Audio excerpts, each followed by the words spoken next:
তো finally launch হয়ে গেল Realme P1 Pro 5G।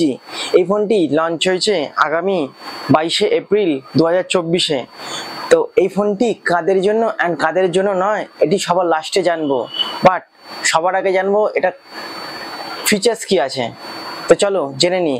এই ফোনটি 8/256GB ভ্যারিয়েন্টে লঞ্চ হয়েছে অ্যান্ড 12/256GBও আছে।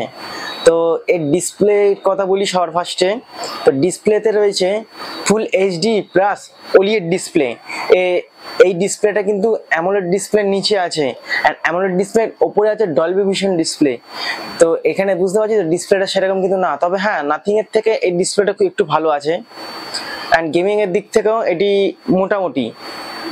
এবার এর প্রসেসরের কথা বলি। প্রসেসর এখানে দিয়েছে, তার আগে অ্যান্ড্রয়েড ভার্সনের কথা বলি। অ্যান্ড্রয়েড 14 প্রসেসর হলো স্ন্যাপড্রাগন অ্যান্ড প্রসেসর দিয়েছে 6th Generation 1 and core octa-core processor and 2.2 GHz clock speed. তার মানে এখানে দেখতে পাচ্ছ তো প্রসেসর রয়েছে স্ন্যাপড্রাগনের 6th Generation। প্রসেসর কিন্তু এখানে খুব ভালো না।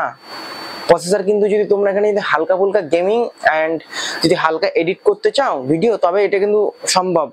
হাই এডিট কিন্তু মানে 2-3 GB যদি তোমরা ভিডিও করে এডিট করতে চাও এই ফোনের জন্য কিন্তু একদম পারফেক্ট নয়। ফোন কিন্তু প্রচুর ল্যাগ হ্যাং করবেন। এবার ক্যামেরার কথা বলি। ক্যামেরা এখানে ব্যাক ক্যামেরা 50+8, যেখানে এখানে ব্যাক ক্যামেরায় ওয়াইড অ্যাঙ্গেল ক্যামেরা আছে, আল্ট্রা ওয়াইড কিন্তু না, ওয়াইড অ্যাঙ্গেল পারফেক্ট একটা ফোনের জন্য।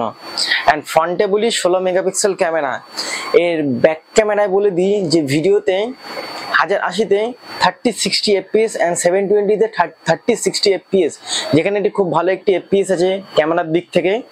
অ্যান্ড ফ্রন্টে কিন্তু 1080 রেজলিউশনে 30 FPS আছে, 60 FPS কিন্তু না। আর 720ও আছে, তবে 60 FPS কিন্তু না, যেখানে ব্যাকে তোমরা 60 FPS পেয়ে যাচ্ছ।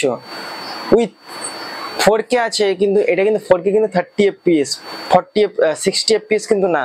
অ্যান্ড সব থেকে একটা ভালো জিনিস ব্যাটারির কথা বলি। ব্যাটারি এখানে দিয়েছে 5000 মেগাহার্টজ, যেখানে এখানে ব্যাটারিটা খুবই ভালোই দিয়েছে। তো ওভারঅল জানতে পারলে যে এই ফোনটি গেমিং এর জন্য কিন্তু নয়, হালকা গেমিং অ্যান্ড হালকা এডিটের জন্য। তো যারা নর্মালি স্মার্টফোন থেকে, যারা কিপ্যাড ফোন থেকে নর্মালি স্মার্টফোনে আসে তাদের জন্য কিন্তু এটা বেস্ট। অ্যান্ড এই ফোনটির দামটা কিন্তু একটু বেশি রয়েছে। আগামী 1 মাসের মধ্যে এই ফোনটি লঞ্চ হওয়ার পর দাম কমে যাবে। তো বলে রাখি এই ফোনটি আগামী 30শে এপ্রিল লঞ্চ হচ্ছে, মানে সেলিং স্টার্ট হয়ে যাচ্ছে দুপুর 12টার পর থেকে। তো যাদের ভালো লাগে তারা কিনো, অ্যান্ড যাদের ভালো লাগে না তারা এটা অবশ্যই অ্যাভয়েড করো।